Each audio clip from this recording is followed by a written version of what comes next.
Excuse me sir.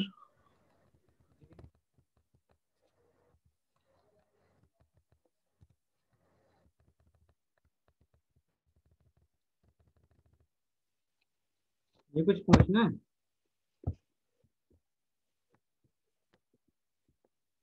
Sir वो actually last class में मेरी अटेंडेंस मिस हो गई थी, तो सर वो हो जाएगी सर। इमरान, असल में यार ये सिस्टम ये है कि उसी वक्त आप लोगों की अटेंडेंस लगानी होती है, क्योंकि ये बाकायदा रिकॉर्ड हमें सबमिट करवाना होता है लेक्चर के दौरान ही। जी जी सर। सर एक्चुअली वो थोड़ा सा इशू हो गया था जिसकी वजह से मुझे क्लास लीव करनी पड़ गई थी अर्जेंटली, तो सर। इमरान, असल में आप लोगों का लेक्चर ऐड हो चुका है और उसमें मॉडिफाई हम नहीं कर सकते हैं। जी अब ठीक आप है लोगों सर, को न्यू ठीक है। आज की है वो अटेंडेंस है, इसके अलावा दूसरी अटेंडेंस मेरे पास नहीं है। ठीक है सर, ठीक है सर, कोई इशू नहीं। Thank you sir. इसलिए मैं लास्ट तक इंतजार करता हूँ, अगर कोई आ जाता है तो उसकी अटेंडेंस लगा देता हूँ ताकि किसी का अटेंडेंस का इशू ना हो।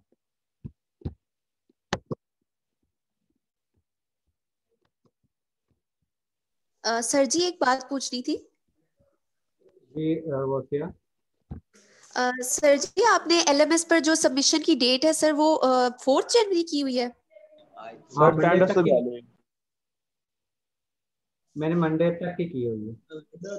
ठीक है सर, अब हम मंडे तक आपको ईमेल भी कर सकते हैं अगर एलएमएस पे अपलोड ना हो, ऐसा ही है जी सर? जी जी जी, इसी तरह।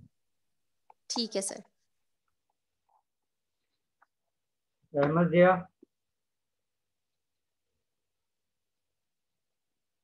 Ahmad Zia, Ahmed Yasin, present. Alishba, present sir. Amna Javed, present sir. Anam Imtiaz, present sir. Fariha Ilyas, present sir. Arfa Abrar, Arfa Abrar,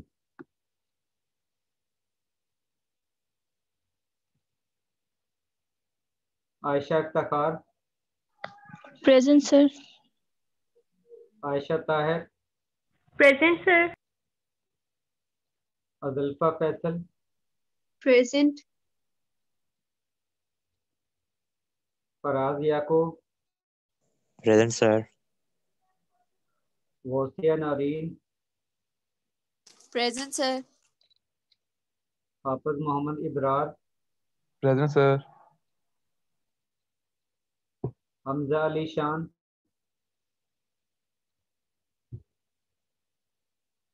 Hamza Ali Shan,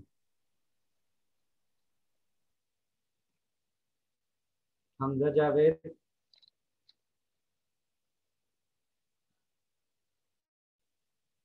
Hamza Javed,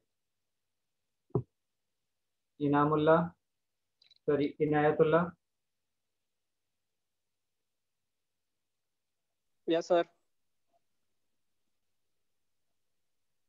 Jahanzeb,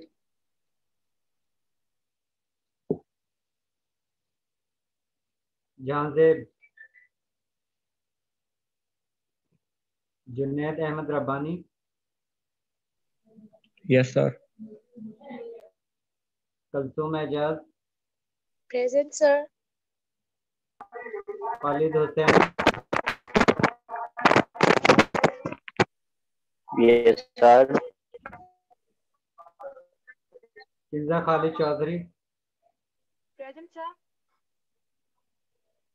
Laiba Naseer, present sir. Mariz Rasool, present sir. Maham Ejaz, present sir. Maryam Fiza, present sir. Masnoon Akasi, present sir. Mohammad Imran Ahmed, yes sir, present. Mohammad Umar, Yes, sir. Present. Mohammad Behzad Anwar, Present, sir. Present. Mohammad Haseeb Shahid, Yes, sir. Mohammad Nasir, Mohammad Nasir Hussain,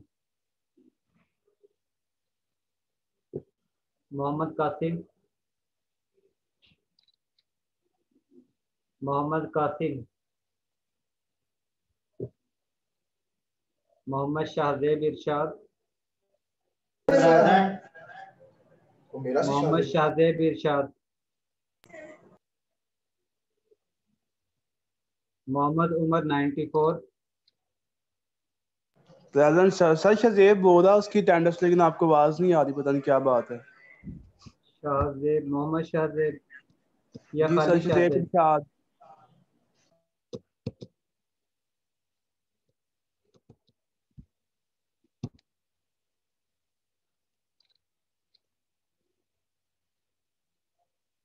sir मैं बोल रहा हूँ, मैं class के अंदर भी हूँ, आप देखें जरा, मैं शाहजेब इरशाद।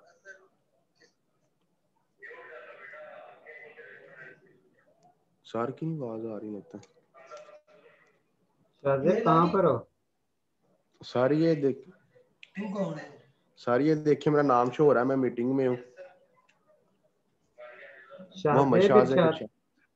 जी सर, मैं बोल भी रहा हूँ अपने मोबाइल से, पता नहीं क्या मसला है। शाहजेब कहाँ पर है? सर ये ना, सर ये मेरे साथ बैठा हुआ ना मोहम्मद उमर, हम हॉस्टल में बैठे हैं इकट्ठे। मैं ये तो पूछ इसके रहा हूँ मोबाइल शाहजेब इरशाद का कहाँ पर नाम आ रहा है? मीटिंग सर शाहजेब को थोड़े जहांजेब की लगा दें। देखो मैं सर, मैंने मीटिंग ज्वाइन की है। हैंड रेज कर दो ना, हैंड रेज कर दो। हैंड रेज करो पर आपका नाम आ जाएगा।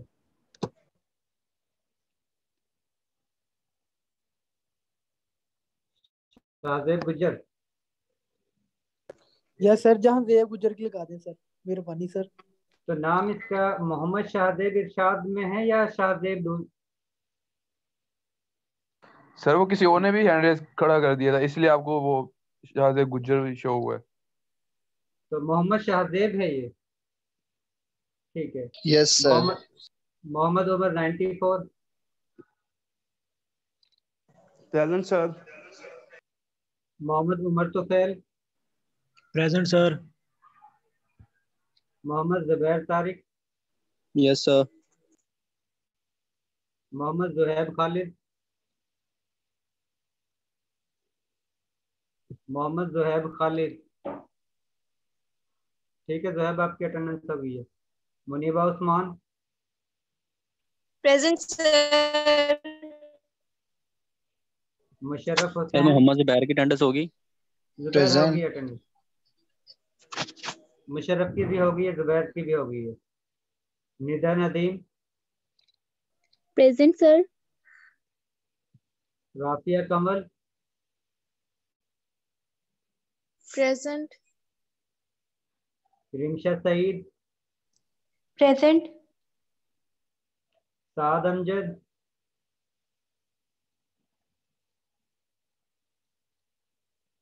साद अमजद,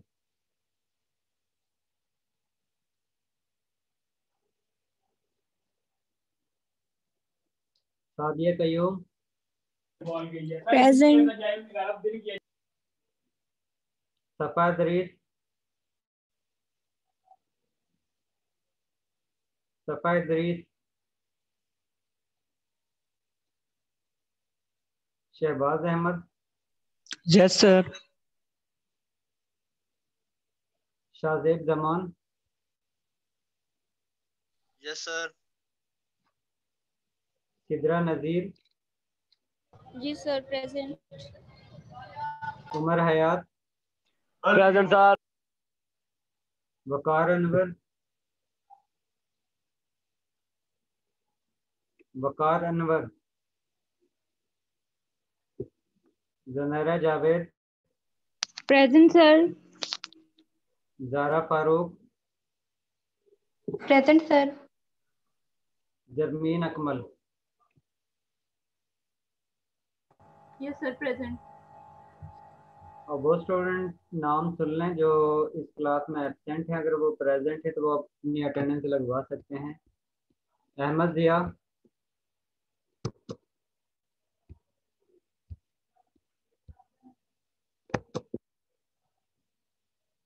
अरफा Abrar,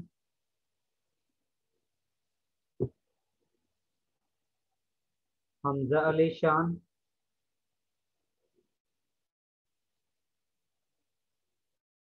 Hamza Javed, Jahanzeb, present sir Jahanzeb.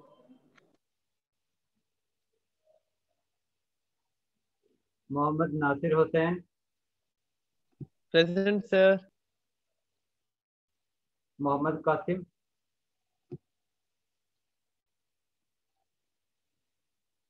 Nida Nadeem, sir present Nida Nadeem. ठीक है नदीम, निदा आपकी अटेंडेंस हो गई है। साद अमजद,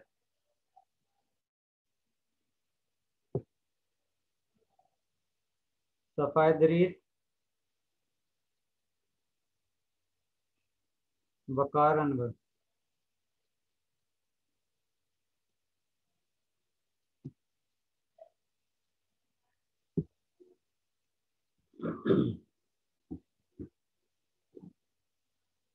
आयशा इफ्तिखार,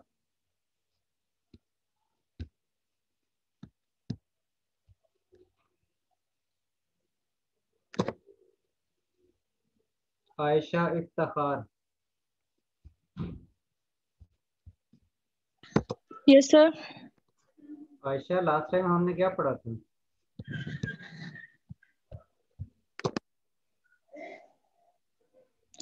सर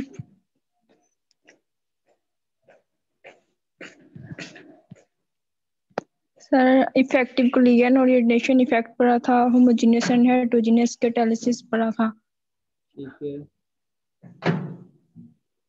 और effective and collision kinetic energy factors. ठीक है, बिल्कुल ठीक है। आज आप लोगों ने जो पढ़ना है वो चैप्टर नंबर 14 केमिकल इक्विलिब्रियम पढ़ना है। लास्ट चैप्टर में जो आप लोगों ने स्टडी किया है वो उन रिएक्शन के लिए है जिसमें आप लोग जस्ट ये बताते हो कि रिएक्शन हो रहा है या नहीं हो रहा।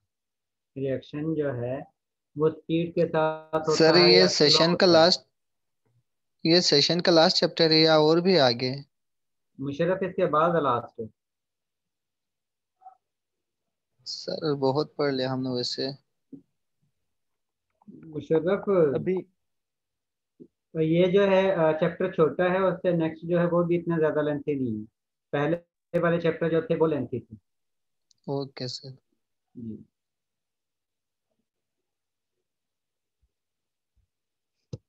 इस चैप्टर में आप लोगों ने उन रिएक्शन के बारे में स्टडी करना है जिसमें रिएक्टेंट स्पीशी प्रोडक्ट बनाती है और प्रोडक्ट स्पीशी जो है इन द रिवर्स रिएक्टेंट बनाना शुरू कर देती है। लास्ट चैप्टर जो आप लोगों ने पढ़ा था जिसमें आप लोगों ने काइनेटिक स्टडी पढ़ी थी उसमें जस्ट आप लोग ये चेक करते हो रिएक्टेंट जो है वो प्रोडक्ट में कन्वर्ट होती है या नहीं होती। आप लोग उसमें ये स्टडी नहीं करते कि प्रोडक्ट दोबारा से रिएक्टेंट बनाती है या नहीं बनाती। लेकिन ये जो चैप्टर है इसमें आप लोग इस चीज़ को स्टडी करते हो कि रिएक्टेंट जो है वो प्रोडक्ट बनाती है और प्रोडक्ट जो है वो in the reverse reaction reactant बनाना शुरू कर देती है। इसका मतलब है कि जो केमिकल काइनेटिक्स है उसमें जस्ट आप लोग यूनिमॉलिक्यूलर रिएक्शन को स्टडी करते हो या यूनी डायरेक्शनल रिएक्शन को स्टडी करते हो। लेकिन केमिकल इक्विलिब्रियम के अंदर आप लोग बाय जो रिवर्सिबल रिएक्शन है उनके स्टडी करते हो।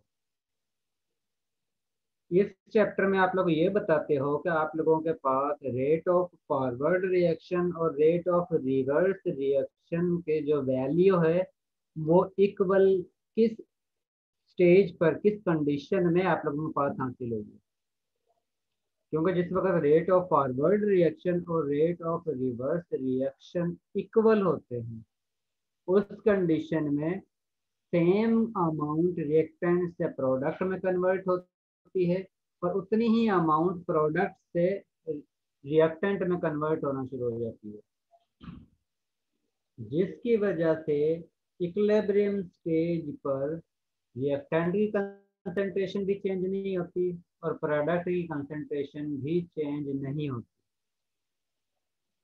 इसका मतलब है इक्विलिब्रियम स्टेज में रिएक्टेंट प्रोडक्ट में कन्वर्ट होते हैं और प्रोडक्ट रिएक्टेंट में कन्वर्ट होते हैं, लेकिन उनकी कंसंट्रेशन चेंज नहीं होती। लेकिन केमिकल काइनेटिक्स के अंदर हम ये स्टडी करते हैं कि रिएक्टेंट की कंसंट्रेशन हमेशा कंज्यूम होती रहती है उस वक्त तक जिस वक्त तक टोटल रिएक्टेंट स्पीशीज प्रोडक्ट में कन्वर्ट नहीं होती।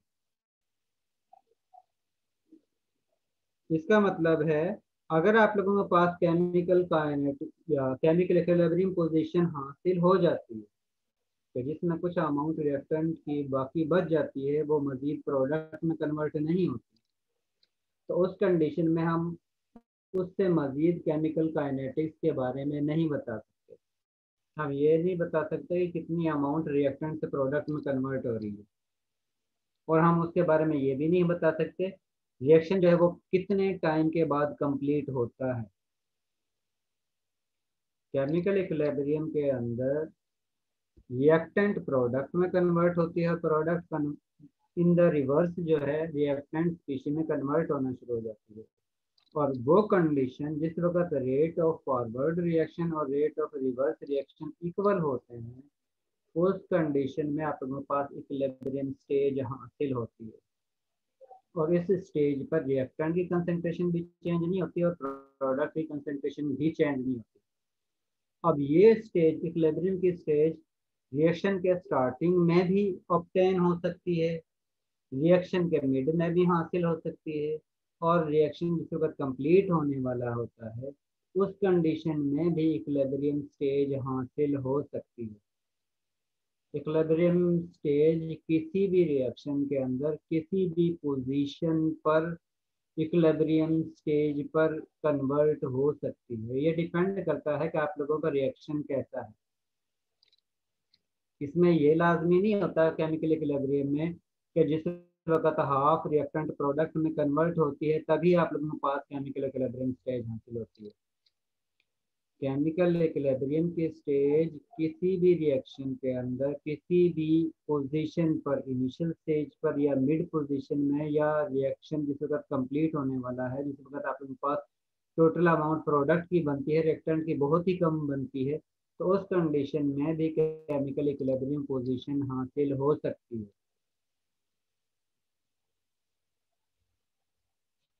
इसका मतलब है कि ये जो चैप्टर है इसमें आप लोगों ने ये देखना है कि रिएक्टेंट स्पीशीज जो है वो प्रोडक्ट में कन्वर्ट हो रहे हैं और प्रोडक्ट रिएक्टेंट में कन्वर्ट हो रहे हैं, तो उस कंडीशन में आप लोगों के पास रिएक्टेंट की कंसंट्रेशन ज़्यादा है या प्रोडक्ट की कंसंट्रेशन ज़्यादा है। कि अगर आप लोगों के पास रिएक्शन जिस वक्त स्टार्ट होता है, यानी कि 1 सेकंड या 2 सेकंड रिएक्शन जो है स्टार्ट हुआ है, उसके बाद उसी केमिकल इक्विलिब्रियम स्टेज जो है वो हासिल हो गई, जिससे मजीद कंसंट्रेशन रिएक्टेंट की प्रोडक्ट में कन्वर्ट नहीं होती, तो उस कंडीशन में आप लोगों के पास इस जैसा ग्राफ हासिल होता है। यहाँ पर आप लोगों के पास एग्जांपल जो है वो डाई नाइट्रोजन टेट्राऑक्साइड डिकम्पोज होकर नाइट्रोजन डाइऑक्साइड गैस में कन्वर्ट होता है। ये आप लोगों के पास रेट ऑफ फॉरवर्ड रिएक्शन है। In the reverse reaction, nitrogen dioxide gas combine with other molecule of nitrogen dioxide to form dinitrogen tetroxide, और इसको हम रिवर्स रिएक्शन कहते हैं। इनिशियली आप लोगों के पास ये डिकम्पोज होकर इसमें बनता है, नाइट्रोजन डाइऑक्साइड गैस में बनता है, और नाइट्रोजन डाइऑक्साइड गैस जो है दोबारा से मॉलिक्यूल कंबाइन होकर इसको बनाना शुरू कर देते हैं। इसका डाई नाइट्रोजन टेट्राऑक्साइड का डिकम्पोज होना रेट ऑफ फॉरवर्ड रिएक्शन कहलाता है, और नाइट्रोजन डाइऑक्साइड का कंबाइन होकर डाई नाइट्रोजन टेट्रा ऑक्साइड बनाना आप लोगों के पास रिवर्स रिएक्शन कहलाता है। रेट ऑफ फॉरवर्ड रिएक्शन जो है वो N2O4 की कंसंट्रेशन पर डिपेंड करता है, और रिवर्स रिएक्शन जो है NO2 नाइट्रोजन डाइऑक्साइड गैस की कंसंट्रेशन पर डिपेंड करता है।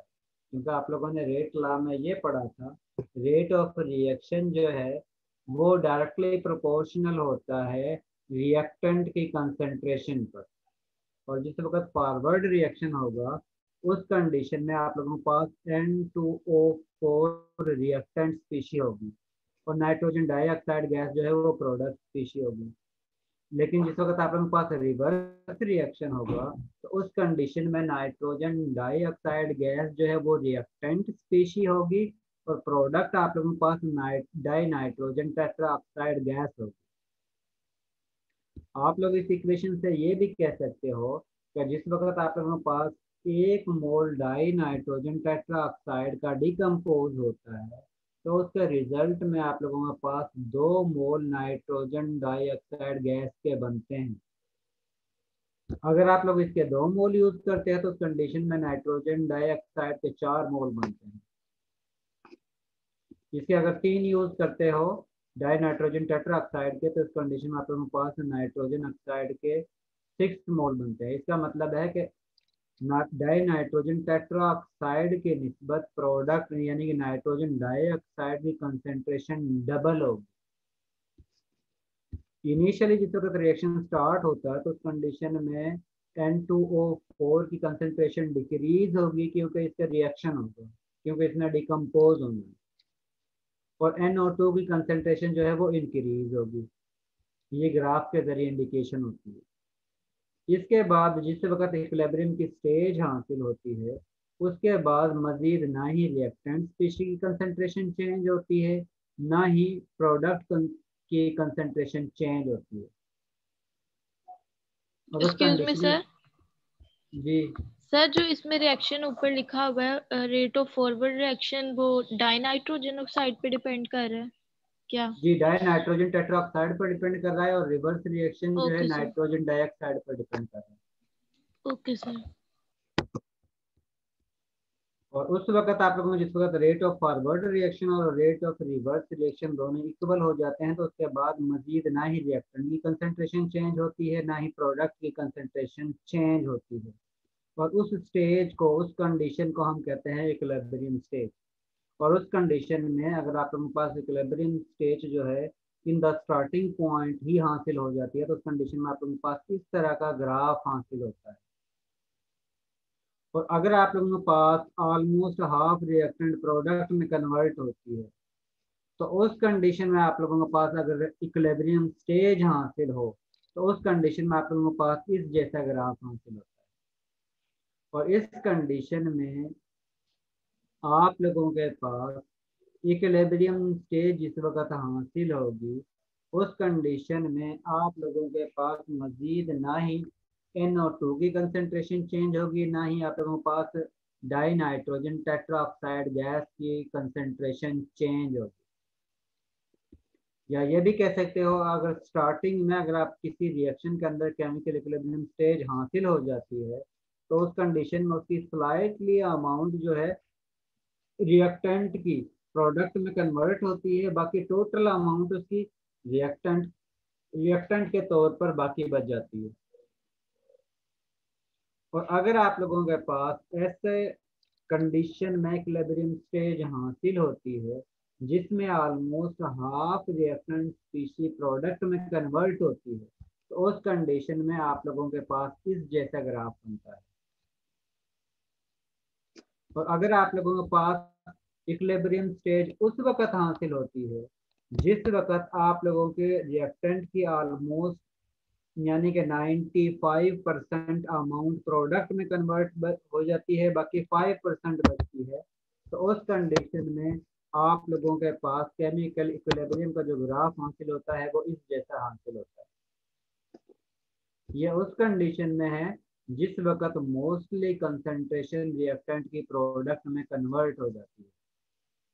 और इस कंडीशन में आप लोगों के पास ये देखें इक्विलिब्रियम स्टेज, ये आप लोगों के पास इक्विलिब्रियम स्टेज है जिसमें मोस्टली कंसंट्रेशन जो है वो नाइट्रोजन डाइऑक्साइड गैस की और स्लाइटली अमाउंट आप लोगों के पास डाई नाइट्रोजन टेट्राऑक्साइड की होती है। तो इस तरह हम ये बता सकते हैं कि आप लोगों का रेट ऑफ रिएक्शन या इक्विलिब्रियम स्टेज पर रिएक्टेंट की कंसंट्रेशन ज़्यादा है या प्रोडक्ट की कंसंट्रेशन ज़्यादा है। ये पीक जो है रेट ऑफ फॉरवर्ड रिएक्शन के लिए है और ये आप लोगों के पास पीक जो है वो रेट ऑफ रिवर्स रिएक्शन के लिए। और इस कंडीशन में आप लोगों के पास जिसको कहते हैं केमिकल इक्विलिब्रियम स्टेज हासिल हुई है, उस कंडीशन में आप लोगों के पास मोस्टली कंसंट्रेशन जो है वो नाइट्रोजन डाइऑक्साइड गैस की है। डाई नाइट्रोजन टेट्राऑक्साइड गैस की कंसंट्रेशन बहुत कम। अब ये किस तरह हम बता सकते हैं कि केमिकल इक्विलिब्रियम स्टेज पर रिएक्टेंट की कंसंट्रेशन ज़्यादा है या प्रोडक्ट की कंसंट्रेशन ज़्यादा है, ये आप लोग रेट लॉ के मुताबिक बता सकते हो,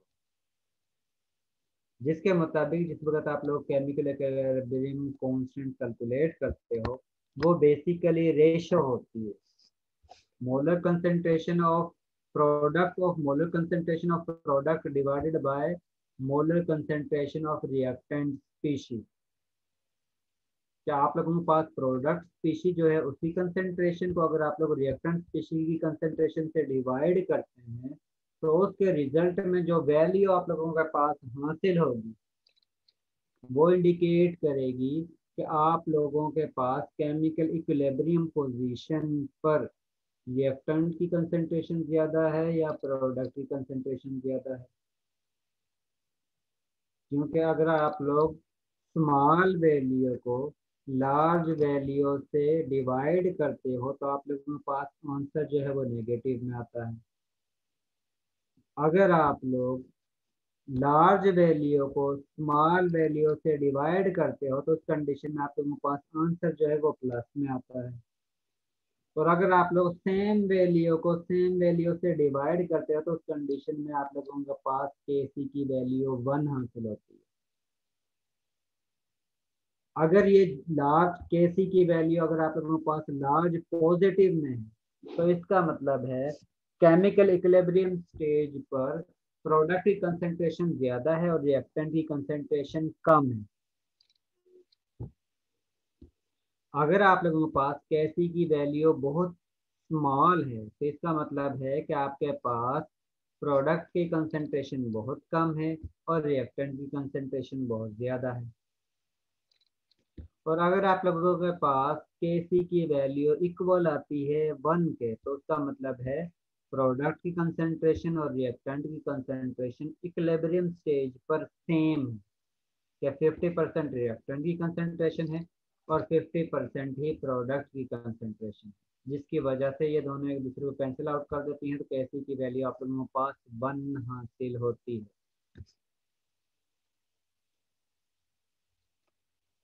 और इस तरह हम बता सकते हैं कि आप लोगों का रिएक्शन केमिकल इक्विलिब्रियम स्टेज जो है वो रिएक्शन के स्टार्ट में हासिल हुई है, रिएक्शन के मिड के में हासिल हुई है या एट द एंड रिएक्शन जो है यानी कि एंड होने से पहले इक्विलिब्रियम की स्टेज हासिल हुई है। वो हमें पता चलता है कि आप लोगों के पास Kc की वैल्यू कितनी। Excuse me sir. जी सर अगर Kc की वैल्यू 1 होगी तो फिर इक्विलिब्रियम होगा, केमिकल इक्विलिब्रियम की स्टेट होगी।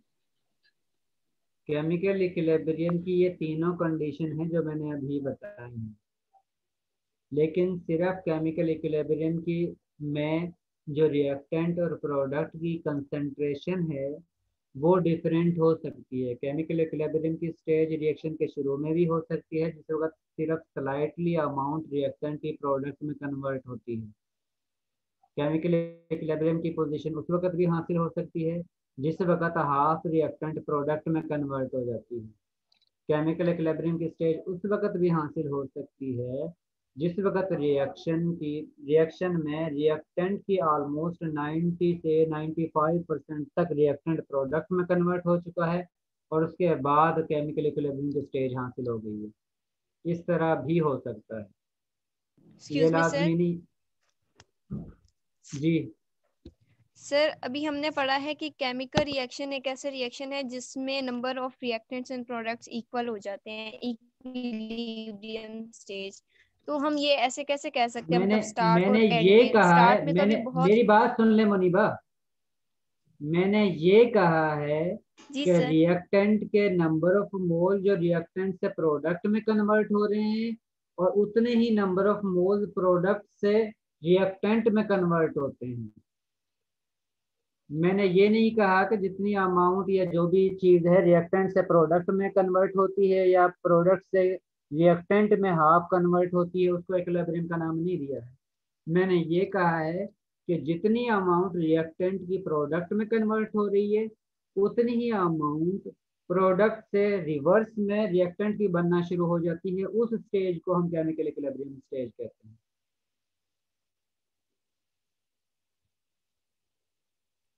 Excuse me sir. जी मुनीबा। सर ये वाला पॉइंट नहीं है कि अगर केमिकल इक्विलिब्रियम की स्टेज आ गई है तो उसमें फर्दर मुनीबा कोई मेरी बात सुने, कंसंट्रेशन का।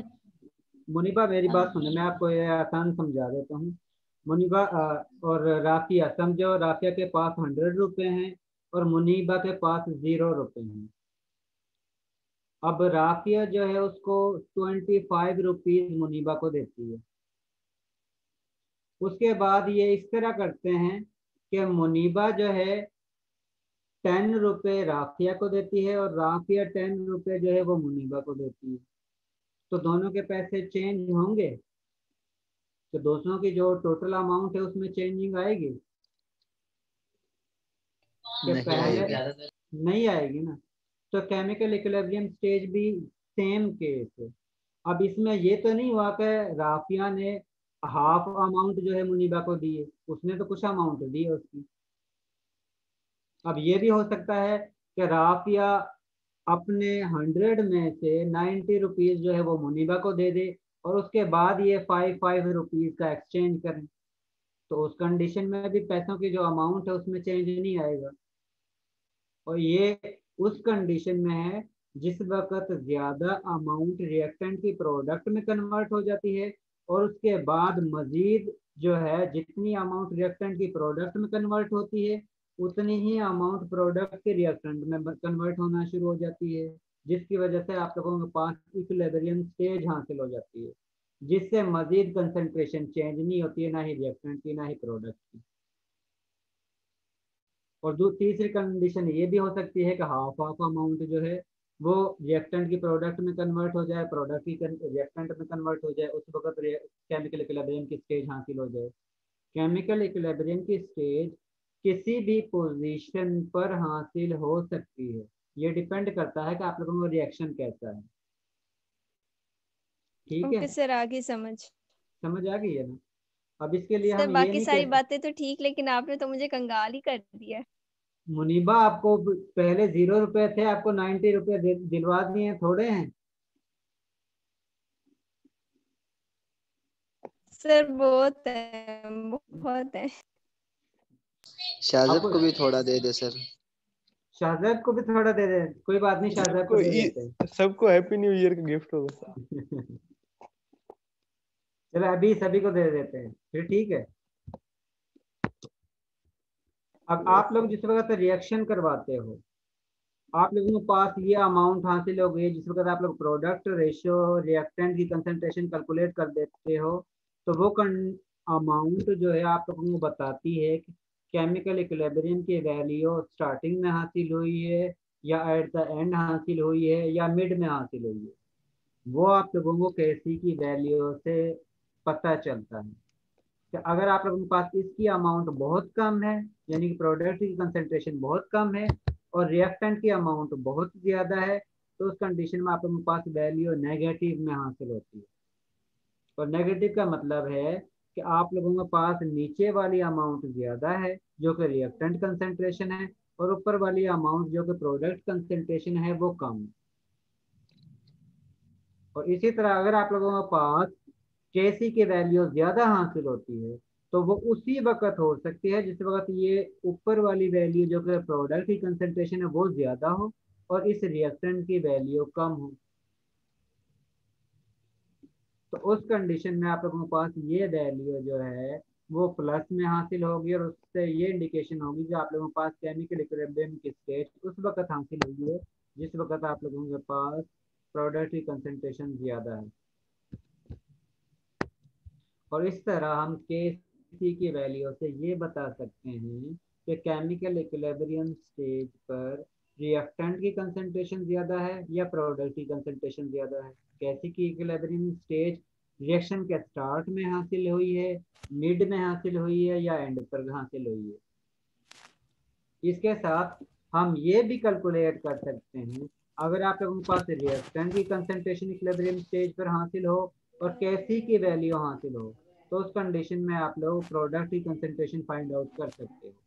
और अगर आप लोगों के पास Kc की वैल्यू गिवन हो और प्रोडक्ट की कंसंट्रेशन गिवन हो, तो आप लोग रिएक्टेंट की कंसंट्रेशन को फाइंड आउट कर सकते हो इस इक्वेशन की मदद से, क्योंकि आप लोगों ने जस्ट इसको सिंपली रीअरेंज करना है, उसके जरिए आप लोगों ने वैल्यू जो है वो कैलकुलेट कर लेनी है।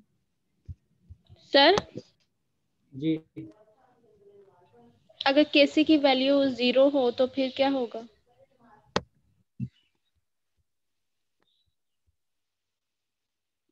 Kc की वैल्यू उस वक्त 0 हो सकती है जिस वक्त आप लोगों के पास रिएक्शन जो है वो स्टार्ट ही नहीं हो।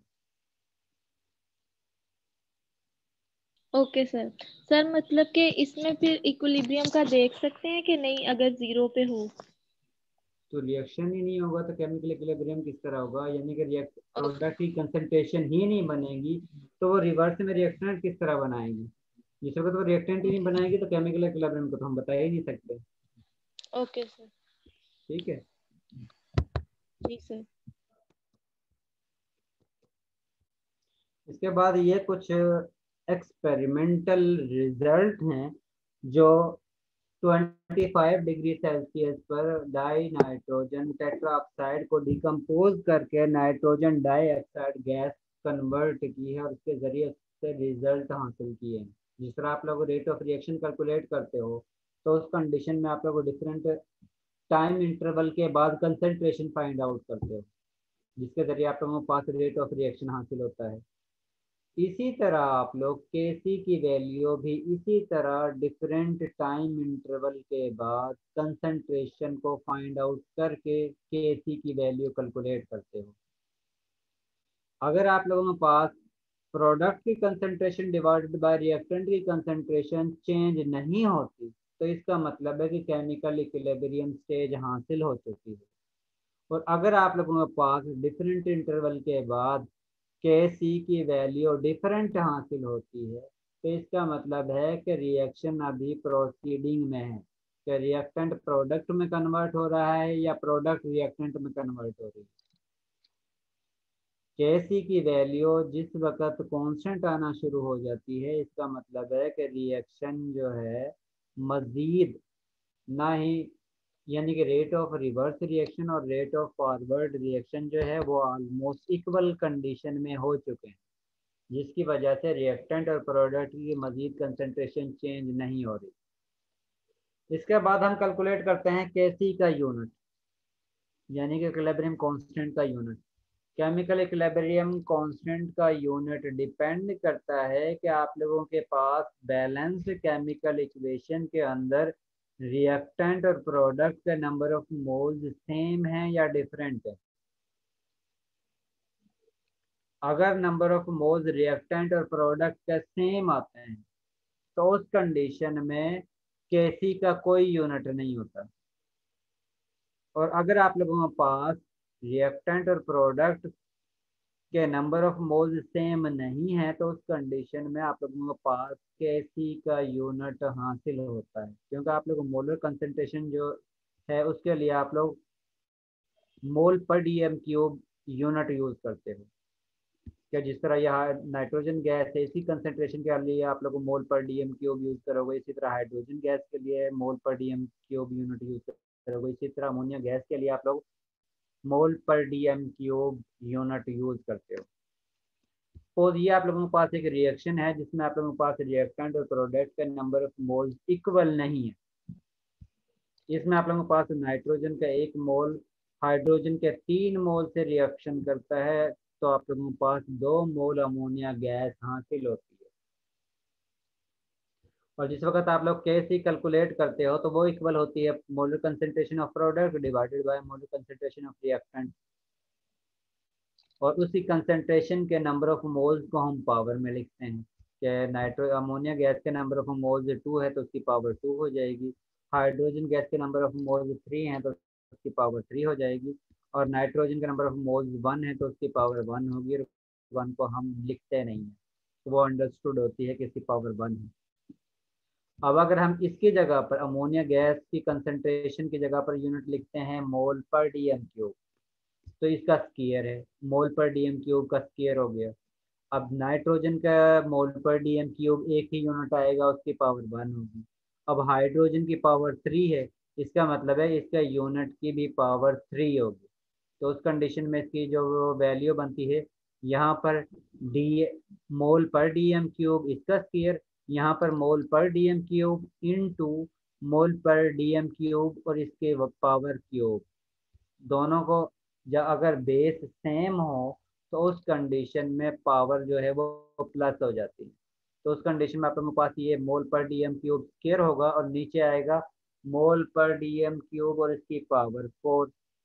अब 4 की वैल्यू को जिस वक्त ऊपर लेकर जाते हैं तो वो वैल्यू माइनस हो जाती है, ये मैथ का रूल है। तो उस कंडीशन में इसकी वैल्यू आप लोगों के पास KC का यूनिट हासिल होता है मोल पर डीएम क्यूब और उसकी होल पावर -2। यह उस कंडीशन में है जिस वक्त आप लोगों के पास ये केमिकल इक्वेशन है। अगर आप लोगों के पास ये केमिकल इक्वेशन हो जिसमें आप लोगों के पास अमोनिया डिकम्पोज होकर नाइट्रोजन गैस बनाती है और हाइड्रोजन गैस बनाती है, तो उस कंडीशन में आप लोगों के पास ये प्रोडक्ट स्पीशी होगी और ये आप लोगों के पास रिएक्टेंट स्पीशी होगी। तो उस कंडीशन में KC जो है वो इक्वल होगा नाइट्रोजन के मोलर कंसंट्रेशन इनटू हाइड्रोजन के molar concentration divided by ammonia gas की कंसंट्रेशन। और उस कंडीशन में आप लोगों के पास इक्वेशन ये बनती है जिसमें आप लोगों के पास नाइट्रोजन की पावर 1, हाइड्रोजन की पावर 3 और डिवाइडेड बाय अमोनिया की पावर 2। और उस कंडीशन में जिस वक्त हम कैलकुलेट करते हैं यूनिट को KC को, तो वो आप लोगों के पास वैल्यू हासिल होती है मोल पर डीएम क्यूब और उसकी पावर 2 प्लस में। इसका मतलब है इसमें जिस वक्त आप लोगों के पास यूनिट आया था वो KC का यूनिट जो है मोल पर डीएम क्यूब और उसकी पावर -2 थी, लेकिन अगर ये जिस वक्त आप इसका रिवर्स रिएक्शन लेते हो तो उस कंडीशन में आप लोगों के पास इसका यूनिट बनता है मोल पर डीएम क्यूब और इसकी पावर स्क्वायर और वो भी प्लस के अंदर। इसका मतलब है कि जिस वक्त आप लोग रिएक्शन के नंबर ऑफ मोल्स चेंज होते हैं तो उस कंडीशन में KC का यूनिट जो है वो भी चेंज हो जाता है। इसका मतलब ये है कि KC का यूनिट डिपेंड करता है केमिकल इक्वेशन के number of moles per, reactant और प्रोडक्ट के नंबर ऑफ मोल्स पर। अगर नंबर ऑफ मोल्स रिएक्टेंट और प्रोडक्ट का सेम है तो उस कंडीशन में KC का कोई यूनिट नहीं होगा, केमिकल इक्विलिब्रियम का कोई यूनिट नहीं होगा। और अगर इनके नंबर ऑफ मोल्स डिफरेंट हैं तो उस कंडीशन में KC यानी केमिकल इक्विलिब्रियम का यूनिट होगा। और वो क्या होगा वो आप लोगों ने केमिकल इक्विलिब्रियम या केमिकल इक्वेशन से कैलकुलेट करना है। इसके बाद है क्वोशंट रिएक्शन। क्वोशंट रिएक्शन ऐसा रिएक्शन होता है जिस तरह आप लोग डिफरेंट टाइम इंटरवल के लिए रेट ऑफ रिएक्शन कैलकुलेट करते थे केमिकल काइनेटिक्स के अंदर, इसी तरह इस रिएक्शन के अंदर हम ये चेक करते हैं कि प्रोडक्ट की कंसंट्रेशन डिवाइडेड बाय रिएक्टेंट की कंसंट्रेशन कितने टाइम के बाद क्या वैल्यू हासिल हुई है, कि जिसमें ये केमिकल इक्विलिब्रियम से यानी किसी भी टाइम इंटरवल के बाद जिस वक्त आप लोग कोई भी वैल्यू जिसमें molar concentration over product divided by molar concentration of reactant value calculate करते हैं, उसको हम रिएक्शन क्वोशंट कहते हैं किसी भी टाइम इंटरवल के बाद। और ये टाइम इंटरवल 5 सेकंड भी हो सकती हैं, 10 सेकंड भी हो सकती हैं, 15 सेकंड भी हो सकती हैं, 20 सेकंड भी हो सकती हैं, 30 सेकंड भी हो सकती हैं। और उसके बाद हम चेक करते हैं कि आप लोगों की कंसंट्रेशन रिएक्शन के दौरान रिएक्टेंट और प्रोडक्ट की कंसंट्रेशन चेंज हो रही है या नहीं हो रही। अब क्वोशेंट के लिए लाजमी नहीं है कि इसकी कंसंट्रेशन मजीद चेंज ना हो। क्वोशेंट तो ये सिर्फ इंडिकेशन कर रहा है कि आप लोगों का रिएक्शन हो रहा है, और ये इंडिकेट कर रहा है कि कंसंट्रेशन रिएक्टेंट और प्रोडक्ट की चेंज हो रही है या नहीं हो रही। अगर चेंज हो रही है तो इसका मतलब है कि केमिकल इक्विलिब्रियम की स्टेज अभी हासिल नहीं हुई है। अगर चेंज नहीं हो रही तो इसका मतलब है कि Kc यानी कि रिएक्शन कोशेंट की वैल्यू केमिकल इक्विलिब्रियम स्टेज के इक्वल हासिल हो चुकी है। और इसकी मदद से हम ये बता सकते हैं रिएक्शन ने लेफ्ट डायरेक्शन में मूव करना है या राइट डायरेक्शन में मूव करना है, या ये कि आप लोगों का रिएक्शन केमिकल इक्विलिब्रियम स्टेज पर ऑलरेडी मौजूद है। अगर आप लोगों के पास कोशेंट की वैल्यू इक्विलिब्रियम कांस्टेंट से कम होती है तो इसका मतलब है कि आप लोगों के पास रिएक्टेंट जो है वो प्रोडक्ट में शिफ्ट होंगे, क्योंकि अभी रिएक्शन जो है स्टार्ट हुआ है और उसकी केमिकल इक्विलिब्रियम स्टेज हासिल नहीं हुई है। और उस कंडीशन में केमिकल इक्विलिब्रियम स्टेज हासिल करने के लिए रिएक्टेंट जो है वो प्रोडक्ट में कन्वर्ट होंगे। और अगर आप लोगों के पास KOC की वैल्यू ग्रेटर देन KC आता है तो इसका मतलब है कि रिएक्शन इक्विलिब्रियम स्टेज से भी आगे गुजर चुका है। तो उस कंडीशन में रिएक्शन में केमिकल इक्विलिब्रियम स्टेज हासिल करने के लिए प्रोडक्ट को रिएक्टेंट में कन्वर्ट करना शुरू कर देना है। और अगर आप लोगों के पास रिएक्टेंट और प्रोडक्ट की वैल्यू KOC और KC की वैल्यू इक्वल आती है तो इसका मतलब है कि आप लोगों के पास कोशेंट की वैल्यू और इक्विलिब्रियम कांस्टेंट की वैल्यू सेम है, जिसके जरिए रिएक्शन ना ही राइट डायरेक्शन में लेफ्ट टू राइट मूव करेगा, ना ही राइट से लेफ्ट की तरफ मूव करेगा, ना ही रिएक्टेंट प्रोडक्ट में कन्वर्ट होंगी और ना ही प्रोडक्ट जो है वो रिएक्टेंट में कन्वर्ट होंगी। और इसकी इंडिकेशन हमें KOC की मदद से हासिल होती है, क्योंकि KOC बेसिकली आप लोग डिफरेंट टाइम इंटरवल के बाद प्रोडक्ट की कंसंट्रेशन को डिवाइड करके रिएक्टेंट की कंसंट्रेशन से हासिल करते हो। इसके बाद नेक्स्ट टॉपिक है ली शार्टलियर प्रिंसिपल। ली शार्टलियर प्रिंसिपल ये कहता है कि अगर आप लोगों का रिएक्शन केमिकल इक्विलिब्रियम स्टेज पर हासिल हो चुका है, केमिकल इक्विलिब्रियम स्टेज में कन्वर्ट हो चुका है, उसके बाद अगर आप लोग उसको डिस्टर्ब करते हो तो उस कंडीशन में उसकी दोबारा से यही कोशिश होती है कि वो अपनी इक्विलिब्रियम स्टेज को दोबारा से हासिल कर सके। कि जिस तरह अगर कोई स्टूडेंट जो है दूसरे स्टूडेंट को अचानक से थप्पड़ मारता है तो एक दफ़ा तो जो जिसको थप्पड़ लगा है वो हिल जाता है और उसको गुस्सा आता है, लेकिन कुछ टाइम गुजरने के बाद वो दोबारा से नॉर्मल रूटीन में आ जाता है। इसी तरह जिस वक्त आप लोग केमिकल इक्विलिब्रियम स्टेज को डिस्टर्ब करते हो, इनिशियली वो डिस्टर्ब होती है, लेकिन कुछ टाइम गुजरने के बाद रिएक्शन दोबारा से केमिकल इक्विलिब्रियम स्टेज पर हासिल अपने केमिकल इक्विलिब्रियम स्टेज हासिल कर लेता है।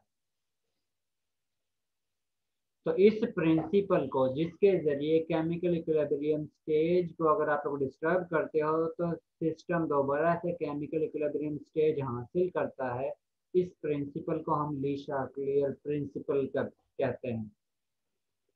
और हम केमिकल इक्विलिब्रियम स्टेज को किस तरह चेंज कर सकते हैं, किस तरह डिस्टर्ब करते हैं, उसके कुछ फैक्टर हैं जिसमें हम कंसंट्रेशन रिएक्टेंट और प्रोडक्ट की कंसंट्रेशन को चेंज करके उसको डिस्टर्ब कर सकते हैं।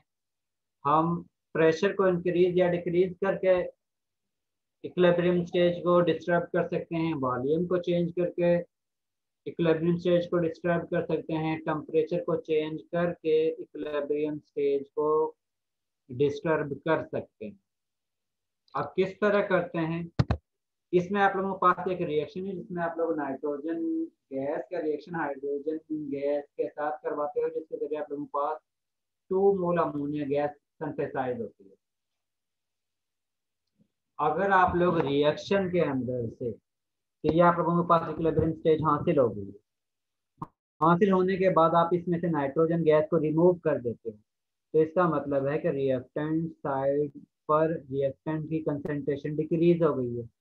तो उस कंडीशन में प्रोडक्ट जो है अमोनिया गैस डिकम्पोज होकर मजीद नाइट्रोजन गैस बनाना शुरू कर देगी और दोबारा से इक्विलिब्रियम स्टेज हासिल करेगी।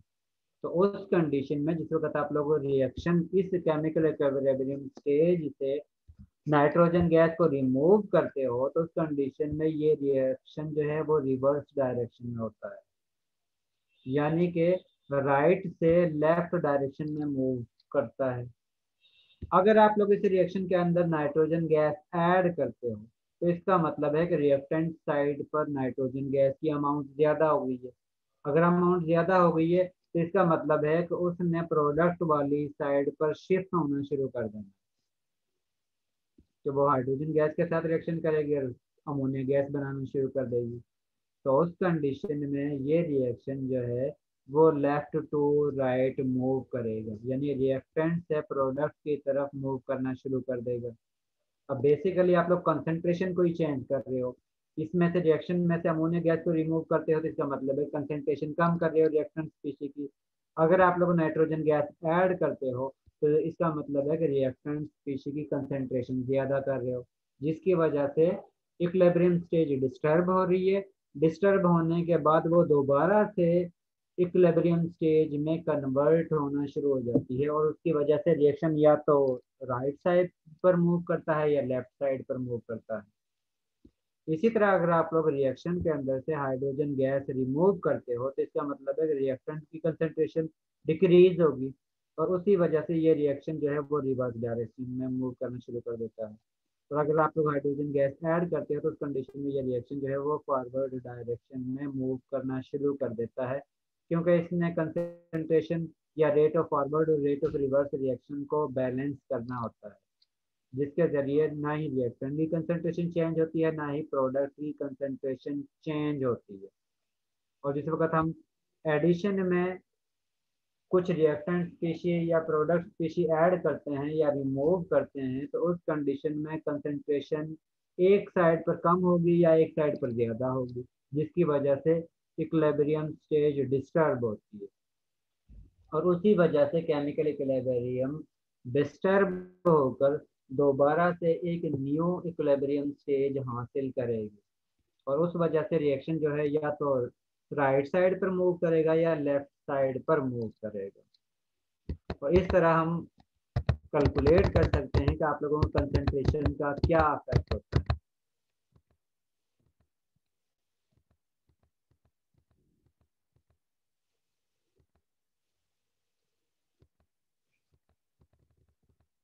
इसी तरह अगर आप लोग रिएक्शन केमिकल इक्विलिब्रियम रिएक्शन जिस वक्त करते हो तो ये आप लोगों के पास एक केमिकल इक्वेशन है जिसमें आप लोग हाइड्रोजन गैस का रिएक्शन करते हो आयोडीन के साथ, जिसके जरिए आप लोगों के पास 2 मोल हाइड्रोजन आयोडाइड हासिल होता है।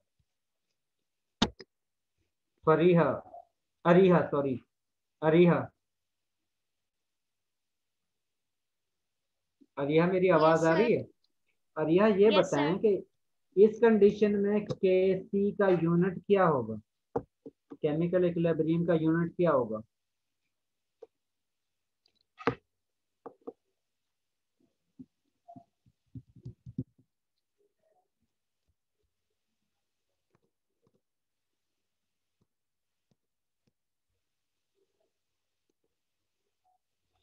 जी राफिया। जी सर। ये आपके पास केमिकल इक्वेशन है तो इसके मुताबिक Kc का यूनिट क्या होगा? सर इसका 9 यूनिट होगा। कैसे का सर? जी Kc का सर मतलब कि अगर तो कुछ भी हो सकता है इक्विलिब्रियम पे, अगर तो मतलब कि प्रोडक्ट कंसंट्रेशन ज्यादा होगी तो फिर यूनिट लेस होगा और अगर रिएक्टेंट की कंसंट्रेशन ज्यादा होगी तो फिर Kc का नेगेटिव होगा और अगर सेम होगी तो फिर 1 होगा। मतलब सारे इसमें सेम ही होगा क्योंकि मोल सेम है। केसी का यूनिट कंसंट्रेशन पर डिपेंड नहीं करता, वो number of moles per depend करता है। सर मतलब 1 ही होगा क्योंकि मोल सेम है। तो इस यूनिटलेस सर केसी इसका नो का कोई यूनिट सर। यूनिट नहीं होगा। ठीक है, बिल्कुल ठीक है मुशर्रफ, इस कंडीशन में केसी का कोई यूनिट नहीं होगा। सर मैं भी यही बता रही थी कब की। जी आप बिल्कुल ठीक बता रही थी। ठीक है, अब जिस तरह आप लोग रिएक्शन करवाते हो, दोनों का मिक्सअप होकर आप लोगों के पास आयोडाइड गैस बनती है। आप लोग रिएक्शन कैलकुलेट करते हो स्टार्टिंग पोजीशन पर, तो उस कंडीशन में आप लोगों के पास QC की वैल्यू हासिल होती है।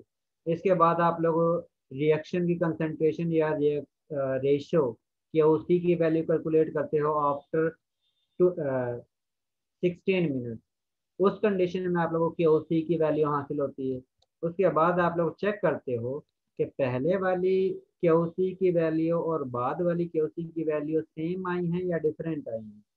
अगर डिफरेंट आई हैं तो इसका मतलब है कि रिएक्टेंट की कंसंट्रेशन प्रोडक्ट में कन्वर्ट हुई है, और उस कंडीशन में रिएक्शन जो है वो फॉरवर्ड डायरेक्शन में हुआ।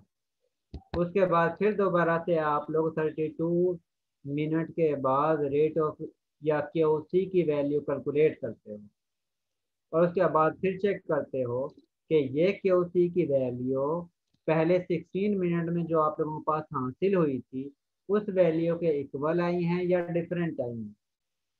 अगर उसके इक्वल आई है तो इसका मतलब है कि आप लोगों के पास पहले 16 मिनट के अंदर ही केमिकल इक्विलिब्रियम स्टेज हासिल हो गई थी। और अगर आप लोगों के पास QC की वैल्यू पहली वैल्यू से ज़्यादा आई है तो इसका मतलब है कि रिएक्टेंट जो है वो प्रोडक्ट में कन्वर्ट हुआ है। इसका मतलब है कि रिएक्शन जो है वो लेफ्ट साइड से राइट साइड पर शिफ्ट हुआ है। और अगर आप लोगों के पास आफ्टर 32 मिनट इसकी QC की वैल्यू कम हासिल होती है as compare to QC value which is obtained after 16 minute, तो उस कंडीशन में आप लोगों के पास जो है इसकी यानी कि QC की वैल्यू कम हासिल हुई है, तो इसका मतलब है कि प्रोडक्ट की कंसंट्रेशन कम है और रिएक्टेंट की कंसंट्रेशन ज़्यादा है। तो उस कंडीशन में आप लोग ये कहोगे कि इस रिएक्शन ने प्रोडक्ट में से यानी कि प्रोडक्ट डिकम्पोज होकर रिएक्टेंट बनाना शुरू हो गया है, और ये स्टेज जो है वो केमिकल इक्विलिब्रियम स्टेज से आगे निकल चुकी है। और बेसिकली इस तरह होता नहीं है, क्योंकि ये उस वक्त होता है जिस वक्त हम या तो रिएक्टेंट या प्रोडक्ट स्पीशी में कुछ अमाउंट जिस तरह हाइड्रोजन आयोडाइड गैस बन रही है, तो इस कंडीशन में अगर आप लोग मजीद हाइड्रोजन आयोडाइड गैस ऐड कर देते हैं तो उस कंडीशन में आप लोगों के पास QC की वैल्यू ज़्यादा हासिल होती है, और उस कंडीशन में ये रिएक्शन जो है इन द रिवर्स होना शुरू हो जाता है। इसी तरह आप लोग फिर दोबारा से आफ्टर 16 मिनट जो है रेट ऑफ रिएक्शन जो है QC की वैल्यू कैलकुलेट करते हो, और उस कंडीशन में अगर आप लोगों के पास वैल्यू उसके इक्वल हासिल हुई है जितनी आप लोगों के पास 32 के इक्वल हासिल हुई थी, तो इसका मतलब है कि 32 मिनट के बाद रेट ऑफ रिएक्शन इस रिएक्शन की केमिकल इक्विलिब्रियम स्टेज हासिल हो चुकी थी, जिसकी वजह से आफ्टर 16 मिनट 32 के बाद 48 पर आप लोगों के पास मजीद ना ही रिएक्टेंट की कंसंट्रेशन चेंज हुई है, ना ही आप लोगों के पास प्रोडक्ट की कंसंट्रेशन चेंज हुई है, और आप लोगों को उसका ग्राफ जो है वो ड्रा करते हो और आप लोगों के पास इस तरह का ग्राफ जो है वो हासिल होता है। अगर आप लोग रिएक्शन की कंसंट्रेशन को डिस्टर्ब करते हो तो उस कंडीशन में आप लोगों के पास इसकी कंसंट्रेशन जो है वो चेंज होती है। ये सपोज आप लोगों के पास एग्जांपल है जिसमें आप लोग कंसंट्रेशन चेंज करते हो, तो उस कंडीशन में आप लोगों के पास केमिकल इक्विलिब्रियम स्टेज जो है वो शिफ्ट हो रही है। इनिशियली आप लोगों के पास डाई नाइट्रोजन टेट्राऑक्साइड है और आप लोगों के पास प्रोड्यूस जो हो रहा है वो नाइट्रोजन डाइऑक्साइड है।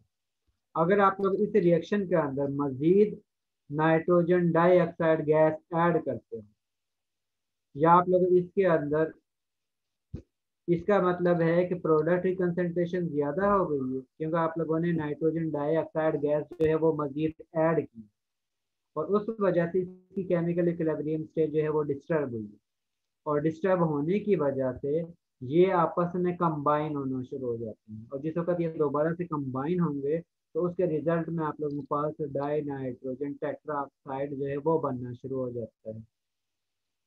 इसी तरह अगर आप लोग रिएक्शन के अंदर ऐड करते हो डाई नाइट्रोजन टेट्राऑक्साइड, तो उस कंडीशन में इसकी कंसंट्रेशन ज़्यादा हो जाती है, और जिस वक्त आप लोगों के पास इसकी कंसंट्रेशन ज़्यादा होगी तो ये डिकम्पोज होना शुरू हो जाएगा, और जिस वक्त ये इक्विलिब्रियम स्टेज से इसमें मजीद आप लोग डाई नाइट्रोजन टेट्राऑक्साइड ऐड करते हो, जिसकी वजह से आप लोगों के पास डाई नाइट्रोजन टेट्राऑक्साइड डिकम्पोज होना शुरू हो जाता है, और उस कंडीशन में ये इक्विलिब्रियम स्टेज जो है वो लेफ्ट डायरेक्शन से राइट डायरेक्शन में शिफ्ट होना शुरू हो जाती है, और एक स्टेज दोबारा से हासिल हो जाती है जिस वक्त मजीद NO2 N2O4 और नाइट्रोजन डाइऑक्साइड की कंसंट्रेशन मजीद चेंज नहीं होती। इसका मतलब है कि कुछ टाइम के बाद फिर दोबारा से आप लोगों के पास केमिकल इक्विलिब्रियम की स्टेज जो है वो हासिल हो चुकी है। इसके बाद दूसरा फैक्टर है कि आप लोग वॉल्यूम चेंज करते हो, यानी कि रिएक्टेंट जो आप लोगों के पास केमिकल इक्विलिब्रियम स्टेज हासिल हुई है, अगर आप लोग उसका वॉल्यूम चेंज करते हो तो उस कंडीशन में भी उसका इक्विलिब्रियम स्टेज डिस्टर्ब होती है, क्योंकि आप लोगों ने ये पढ़ा है कि वॉल्यूम चेंज जो है वो डिपेंड करता है कि आप लोगों के पास रिएक्शन के दौरान नंबर ऑफ मोल्स कम बनते हैं या ज़्यादा बनते हैं। ये आप लोगों ने चैप्टर नंबर 1 में पढ़ा था, जिसमें आप लोग ये बताते हो कि वर्क एक्सपेंशन हुआ है या कंप्रेशनल वर्क हुआ है या नो वर्क हुआ है, ठीक है, जिसके ज़रिए आप लोग रिएक्टेंट और प्रोडक्ट का नंबर ऑफ मोल्स को चेक करते हो। और अगर आप लोगों के पास रिएक्टेंट के नंबर ऑफ मोल्स ज़्यादा हो और प्रोडक्ट के नंबर ऑफ मोल्स कम हो, तो इसका मतलब है, जिस तरह ये आप लोगों के पास एग्जांपल है जिसमें नाइट्रोजन जो है वो रिएक्शन करती है हाइड्रोजन के साथ और आप लोगों के पास अमोनिया गैस हासिल होती है, अब इस कंडीशन में आप लोगों के पास रिएक्टेंट के नंबर ऑफ मोल्स जो है वो 4 है और प्रोडक्ट के नंबर ऑफ मोल्स 2 बनते हैं। इसका मतलब है कि जिस वक्त आप लोग इन दोनों का रिएक्शन करवाते हो तो आप लोगों के पास प्रोडक्ट की मोल की कंसंट्रेशन कम होना शुरू हो जाती है, और जितने नंबर ऑफ मोल्स कम होंगे इसका मतलब है कि वॉल्यूम भी डिक्रीज होगा। इसका मतलब है कि अगर आप लोगों के पास ये पोजीशन हासिल है तो उस कंडीशन में अगर आप लोग मजीद इसका वॉल्यूम डिक्रीज करते हो तो उसका मतलब है कि आप लोग फोर्स कर रहे हो कि आप लोगों के रिएक्शन के दौरान नंबर ऑफ मोल्स डिक्रीज हों, और डिक्रीज किस वक्त होंगे, जिस वक्त नाइट्रोजन हाइड्रोजन गैस के साथ रिएक्शन करेगा, क्योंकि इस कंडीशन में आप लोगों के पास 4 नंबर ऑफ मोल्स हैं, इस कंडीशन में आप लोगों के पास 2 नंबर ऑफ मोल्स हैं, तो आप लोगों ने वॉल्यूम डिक्रीज। आयशा सखा कुछ पूछना है?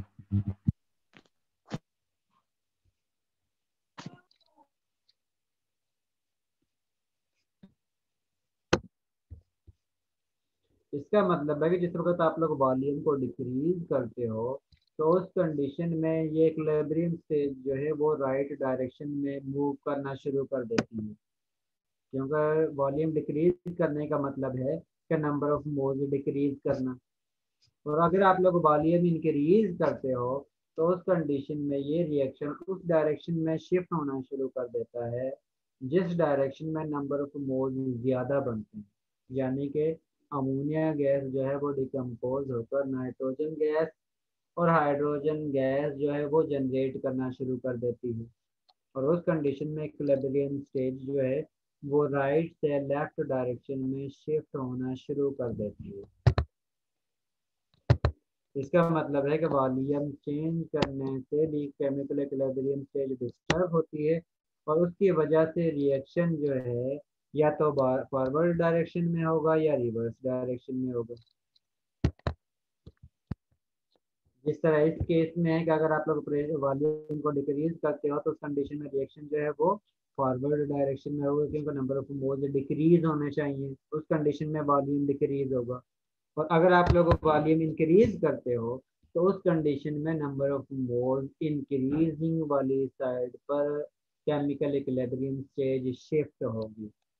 और उसके ज़रिए हम बता सकते हैं कि अगर वॉल्यूम डिक्रीज कर रहे हो या इंक्रीज कर रहे हो तो आप लोगों के केमिकल इक्विलिब्रियम स्टेज जो है वो लेफ्ट डायरेक्शन में शिफ्ट हो रही है या राइट डायरेक्शन में शिफ्ट हो रही है, लेफ्ट टू राइट मूव कर रही है या राइट टू लेफ्ट, यानी कि रिएक्टेंट प्रोडक्ट में कन्वर्ट हो रहे हैं या प्रोडक्ट रिएक्टेंट में कन्वर्ट हो रहे हैं। के लिए बाकी मजीद जो है नेक्स्ट लेक्चर में ऑलमोस्ट ये आप लोगों को चैप्टर,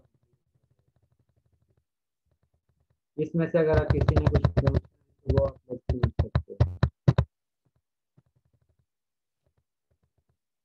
सर जो केसी वैल्यू है वो एक खास टेम्परेचर पर है ना कि 25 डिग्री सेंटीग्रेड पर, तो इसी तरह जो जी केसी जी की वैल्यू है वो फिर प्रेशर के लिए भी तो स्पेसिफिक होगी कि अगर 280 हम प्रेशर के लिए भी डिफरेंट होगी, टेम्परेचर के लिए भी डिफरेंट होगी, वॉल्यूम के लिए भी डिफरेंट होगी, कंसंट्रेशन के लिए भी डिफरेंट होगी। ओके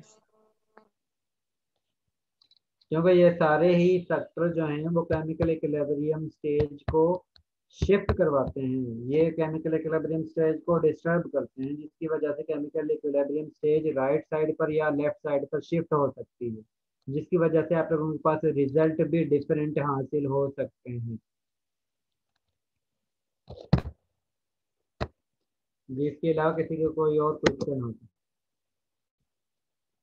अब वो सर स्टूडेंट इसके नाम, अलावा जी सर नासिर। इसके अलावा एक और क्वेश्चन था कि जो सर नमक होता है, एक तो ये ना जो हम NaCl कंज्यूम करते हैं, और एक वो जो ब्लैक सॉल्ट जिसको कहते हैं काला नमक, तो वो भी सर यही होता है NaCl या प्योर कंपाउंड है? आपके पास होता यही है, एक काला नमक, यस सर। नहीं एक तो आयोडीन का होता है, नहीं एक सोडियम क्लोराइड का होता है। उसमें ये है कि कुछ ना कुछ इम्प्योरिटी ऐड कर देते हैं जिसकी वजह से कलर जो है वो चेंज हो जाता है, क्योंकि उसमें कुछ ना कुछ और जिस तरह साल्ट वगैरह है, जिस ये सर तरह कुछ जिसको अर्से आप लोग पहले वो कहते हो पिंक सॉल्ट इम्प्योरिटी। मशहूर हुआ था, कुछ जी अर्सा पहले पिंक सॉल्ट बहुत मशहूर हो गया था। हाँ, तो उनको मिक्स करके कुछ ना कुछ अमाउंट ऐड कर देते हैं, उसके बाद फिर यूज करते हैं। क्योंकि ये होता है कि हमारी बॉडी को हर साल्ट की ज़रूरत होती है, ये कह लो कि हर जो एलिमेंट है उसकी हमें हमारी बॉडी को ज़रूरत होती है, और उसकी ज़रूरत एक स्पेसिफिक लिमिट तक होती है। अगर उससे ज़्यादा हो जाती है अमाउंट हमारी बॉडी के अंदर तो उसका साइड इफ़ेक्ट होना शुरू हो जाते हैं, फ़ायदा होने के बजाय हमें नुकसान होना शुरू हो जाता है। इसी वजह से साल्ट में कुछ ना कुछ अमाउंट किसी और साल्ट की ऐड कर देते हैं, जिसकी वजह से उसका कलर जो है वो भी चेंज हो सकता है। क्योंकि बहुत जगह पर हम जिस तरह ये आप लोग गोली खाते हो, जो बच्चे यानी कि टॉफ़ी वगैरह खाते हैं, तो उसमें हम डाइज यूज करते हैं जिसकी वजह से कलर शो होता है। इसी तरह आप लोगों के पास जिसे अगर दो चीज़ों को मिक्सअप करते हैं तो उस कंडीशन में आप लोगों के पास डिफरेंट कलर जो है वो शो होना शुरू हो जाता है। ये भी कह सकते हो कि अगर आप लोगों के पास प्योर सोडियम क्लोराइड के अंदर कुछ और इम्प्योरिटी मौजूद होती है तो उस कंडीशन में उसका कलर और शो होगा, लेकिन कहते हैं उसको भी सॉल्ट ही है। और उस ब्लैक सॉल्ट के अंदर उसमें इम्प्योरिटी दूसरी ज़्यादा होना शुरू हो जाती है, उसमें सिर्फ सोडियम क्लोराइड नहीं होता, इसके अलावा दूसरे इम्प्योरिटी भी मौजूद होती है, जिसकी वजह ओके से सर। कलर जो है वो और शो होता है। अब वो स्टूडेंट जो हैं नाम सुन लें जो एब्सेंट है, अगर वो प्रेजेंट है तो वो अटेंडेंस लगवा सकते हैं। अहमद जिया,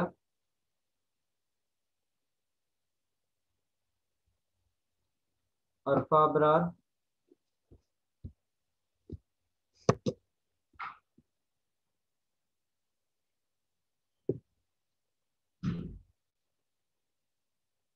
हमजा अली शान,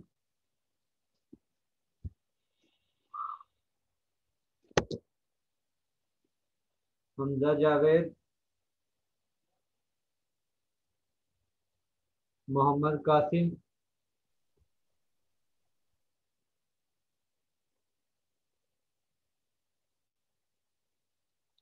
साद अमजद,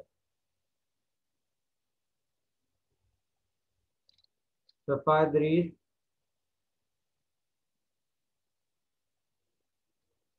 वकार अनवर। मोहम्मद कासिम आ गए हो?